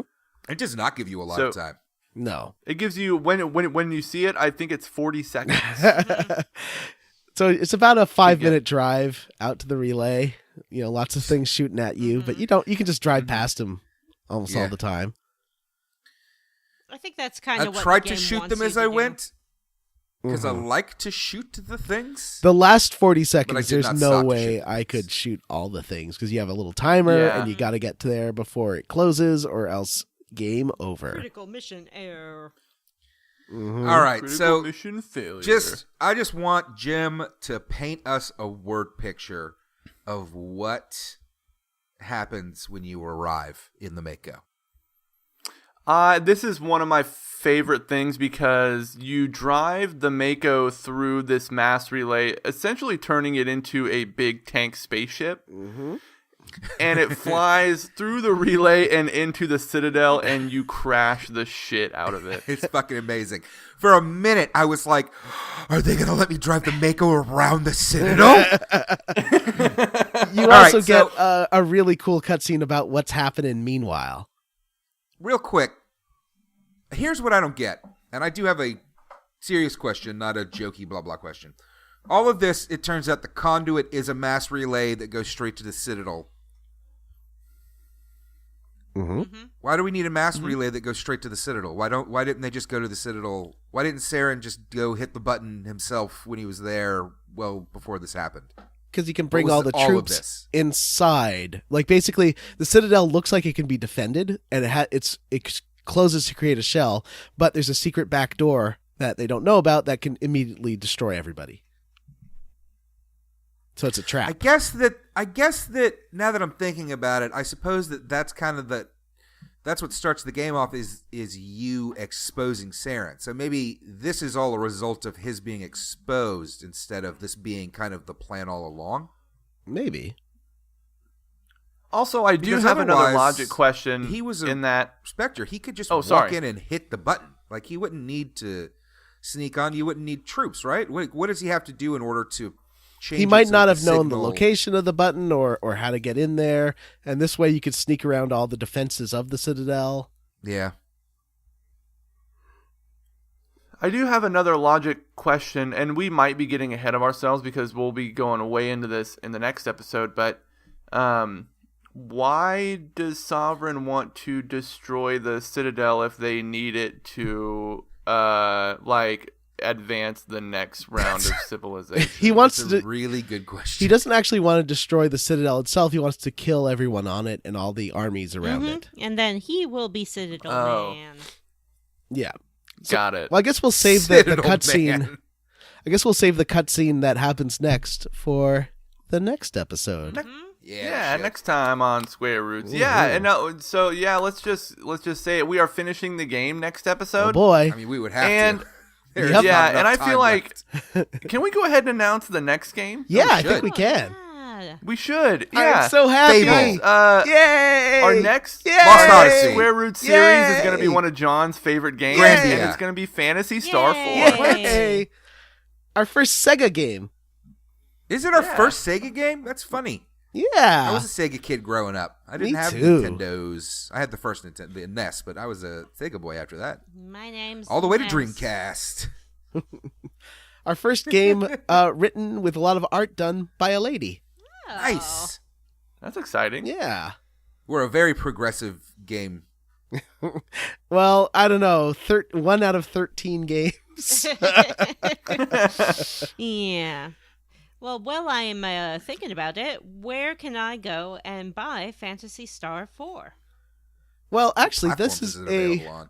it's pretty awesome because you can find it on Steam. Uh-huh. You can find it on PSP in the Vita store in the Sega Genesis the Sega Classics collection, I think. You can find it on PS3 and 360 on Sonic's Ultimate Genesis collection. Oh. On Wii U, although I think it might be too late to buy it on Wii U now. It's in the Virtual Console, the original Wii Virtual Console. I don't think it's in the Wii U Virtual Console, unfortunately. And yeah, it's available like on a lot of packages, and I think you can I don't know if there's a phone version, but it's definitely available in a lot of places. It's fairly easy to find. There's a GBA cart with it, maybe. Oh no, it only has 1, 2, and 3. Never mind. Why are we playing 4 and not 1, 2, or 3?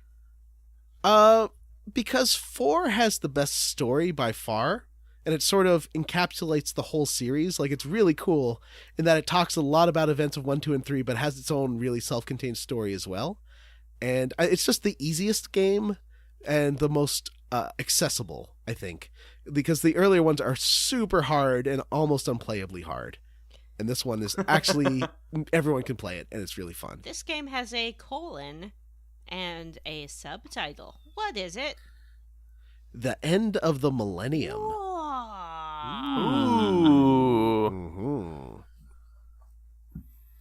Hey, by the way, our comment about not, only having 1 out of 13 games being, like woman created. That is I feel all like because that's that maybe is what more. John I feel like that's wants. maybe more indicative of the game industry No. than it is our podcast. This is because John refuses to do games done by women. Oh, no. He's a real misogynist. Yeah, it is. Explain yourself, John. No, that's not Oh, true. all right. You're right. We Yeah, but we everyone, don't need to listen to your explanation. That wraps it up for this episode. But before we go, I think we need to dive into Vanessa's Rate-A-Hunk. That's right. Wah, chicka, wah, bow.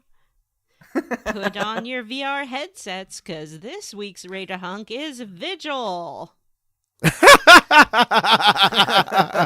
that? I haven't heard of this character. Vigil is the Promethean virtual intelligence that we found on Ilos. Vigil is so smitten with Shepard and her crew that he stops you in your tracks and forces you to talk to him, which is not a great opening move. Don't try that at a bar. Vigil is sort of pink and kind of a glittery and shiny and a massless form of energy.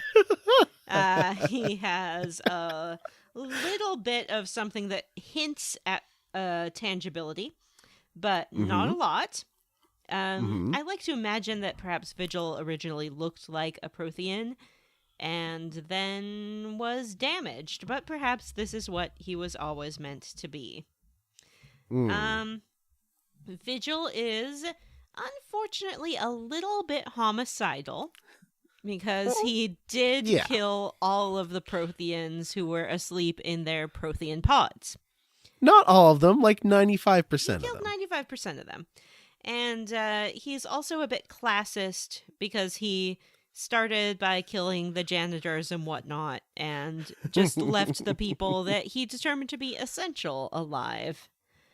Vigil has been waiting for you to come along for, I guess, 50,000 years, which it's good that a man should have some patience.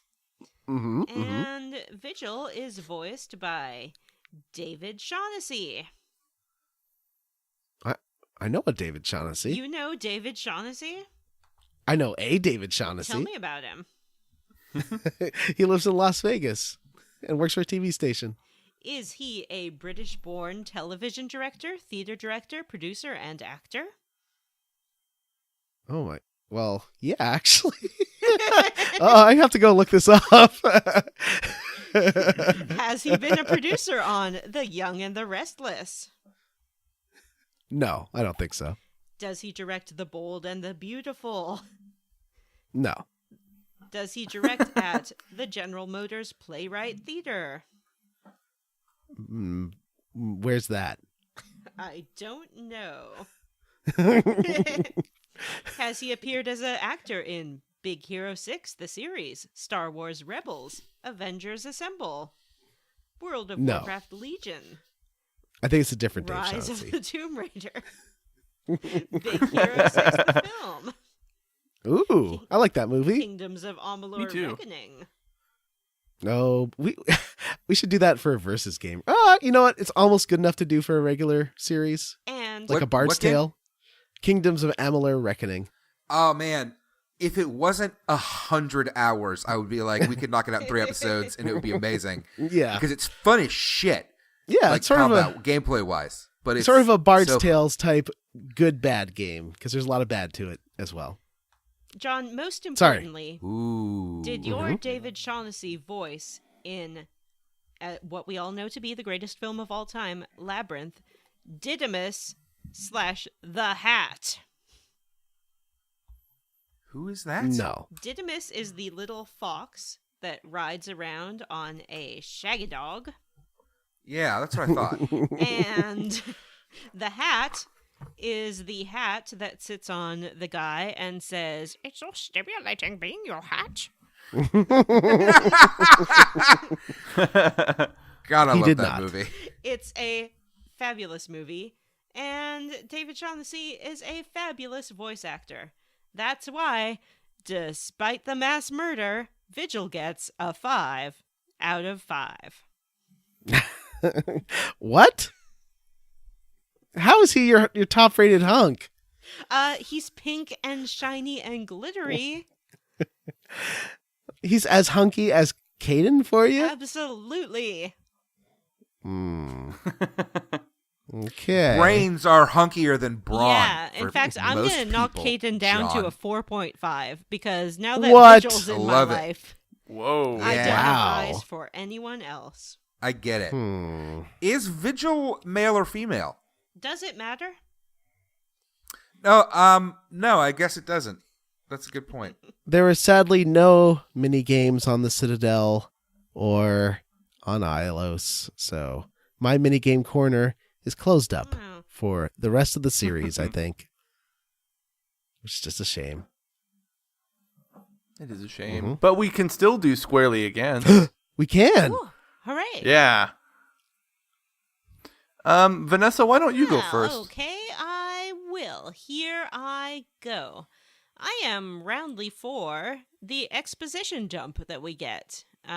It's a little bit difficult to deliver all of that kind of information in a video game, but I really like the conceit of Mass Effect and the idea of this cycle and the Reapers and everything. And I think the first time I played it, it struck me as a sci-fi story that I hadn't encountered before, which seemed very unusual for a video game. So I guess more I'm roundly for just the writing of Mass Effect. Good job. I had a brainstorm of maybe the worst joke I've ever made on the show. Maybe I'll now I'll, you have to say it. Yeah. oh no.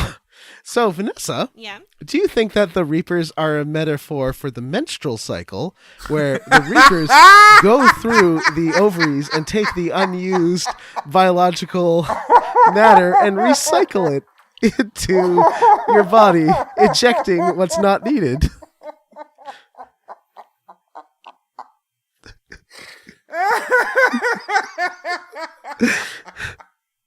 John, what do we you lose Jim? think that women do with their menstrual product? Well, in different Build cities cultures, for it different to live things. to live in it. But You think that? Is Citadel a tampon? Well, now that you mention it, I was gonna say that too. It is. I mean, it's just a similar it is a shape. similar shape. Is there string hanging out of it? Aww. that's the connection to Ilos.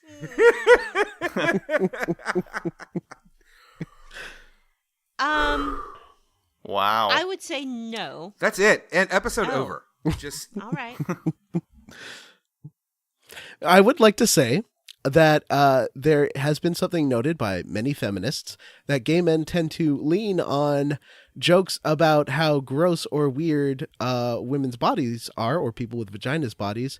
And this is a stereotype I should not perpetuate because it is bad. Women's bodies are just fine, and vaginas are as good as penises, or whatever you have. If not better. Yeah. If not better.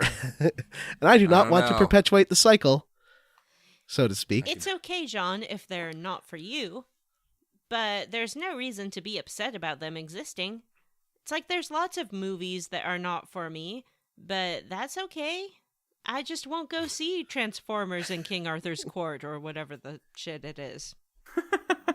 Well, I would date a cute guy even if he had a vagina. I think that'd be okay. Like Buck Angel. It's just, he's a little too slim, but yeah, exactly. Like Fat Buck Angel.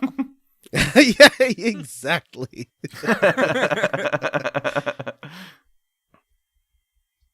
I just think all bodies are gross. And I don't mean that in some, I don't know, all lives matter, all whatever way. I mean, literally, all bodies are fucking disgusting. And I hate everything about all of them. Well, since we're talking about it, I don't mean this to shame anyone, and I don't think it's something that you should let influence the way you interact with people. But dealing with a period, it's not great. It's not like, hooray, it's time to deal with this again every month. But you gotta do it. Mm-hmm. It's a natural part of life. You deal with your periods, and I'll deal with my constant, unceasing gas.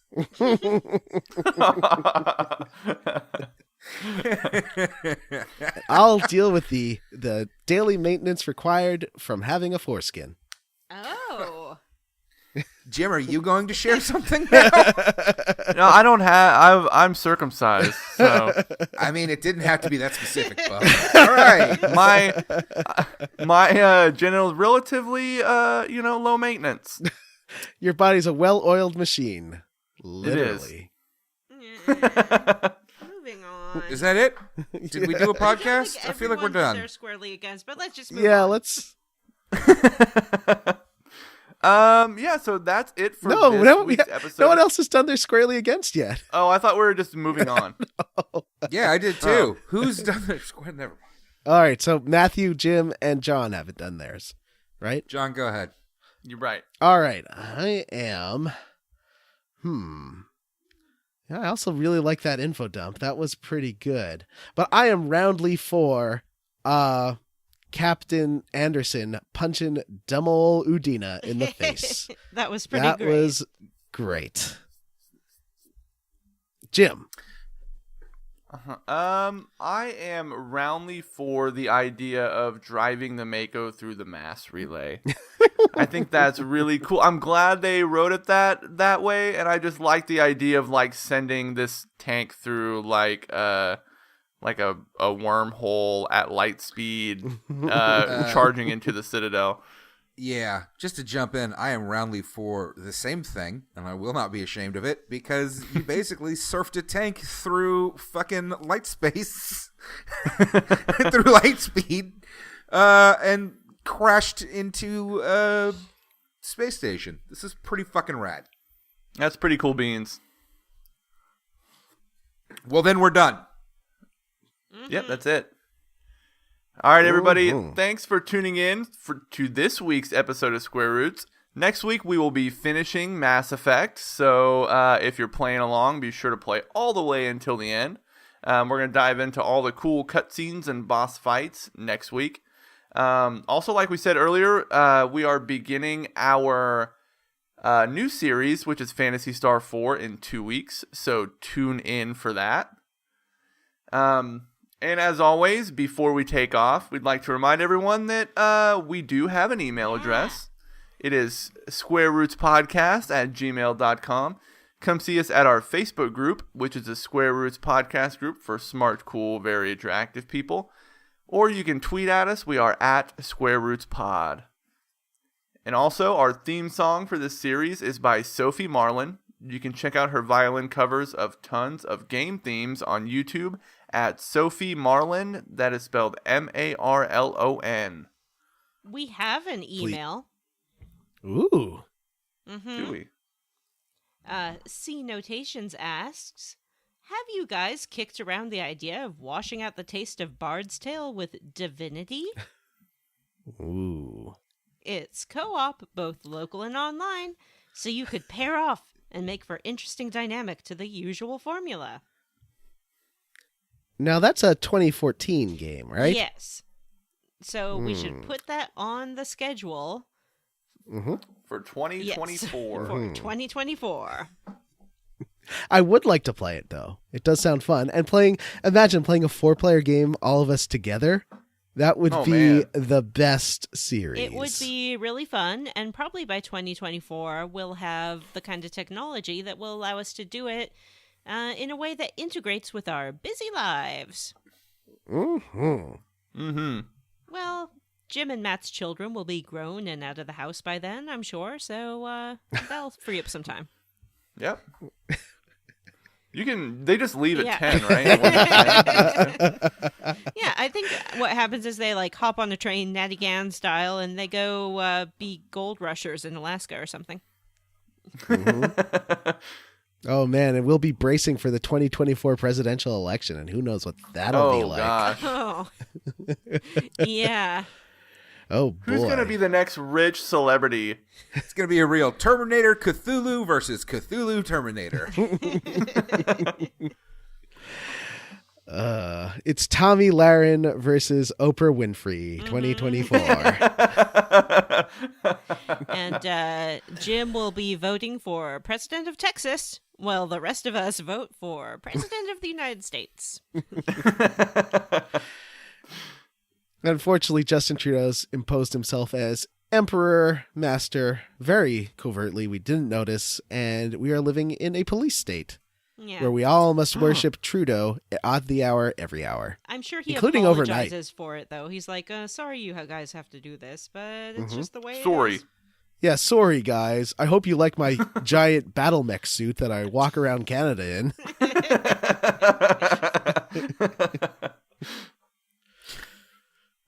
All right. What else? Are we done? John needs to remind everyone to rate. Oh review, yeah, and subscribe. please rate, review, and subscribe on iTunes, Google Play, or wherever you listen to podcasts. These really help us and help us get new listeners. Also, tell your friends, especially the nerdy ones who work with you at your office or in school or whatever. Yeah. Be like, hey, go listen to Square Roots. I think you'd really like it. Yeah. That helps us. That's the best thing you could do to support the show. Find someone Start with a conversations pop with figure. strangers in the sheet. Yeah. In the sheet. In the Well, street. Only strangers that are playing their nerdy 3DS or Yeah. Switch or Vita look games. for someone with a pop figure of a Fallout guy or I mean, something you like can that. you can identify a lot of nerds just by the graphic tee they're wearing. Mm-hmm. Mm-hmm. Mm-hmm. Like mine that Yeah. says a Batman on it. Or the next time you're in your local GameStop, pick up a game and say very loudly, oh boy, I can't wait to play this game along with my favorite hosts of the Square Roots podcast, available wherever podcasts are downloaded. Oh boy, Take oh a boy. video of that. Do that, get it on video, and I'll let you take my place on the show. You know, when I was buying Kingdom Hearts for the podcast, I was saying that to the EB Games employee. I was like, "Yeah, I'm going to be playing this for my podcast," and they're like, "Oh yeah." That's cool. Great. Like, oh, I don't think they care. I don't think they could be listeners. They're like, oh, you do a podcast about games like Kingdom Hearts. I'm not going to listen to that. Yeah. Were they young? Was it more like, what the fuck is Kingdom Hearts? No. Actually, it was the girl there, and she was like, "This game's super cool. I think you're gonna love it." And so That's nice. yeah, but she didn't seem interested in hearing about my podcast. Well, But it's who hard to be is? interested in hearing about a podcast. You have to hear the podcast, and then your interest blossoms from there. Well, let's all four of us go to that EB Games and then put on a live episode for her. Let's do it right now. All Yep. right. Yep, I'll send you some tickets. Yep. See you later, See you soon. listeners. We're going to EB Games. Bye. All right, everyone. That's it for this week's episode of Square Roots. I am Jim Banks. I'm Matthew Van Zant. I am John Brandon. I'm Vanessa. Bye.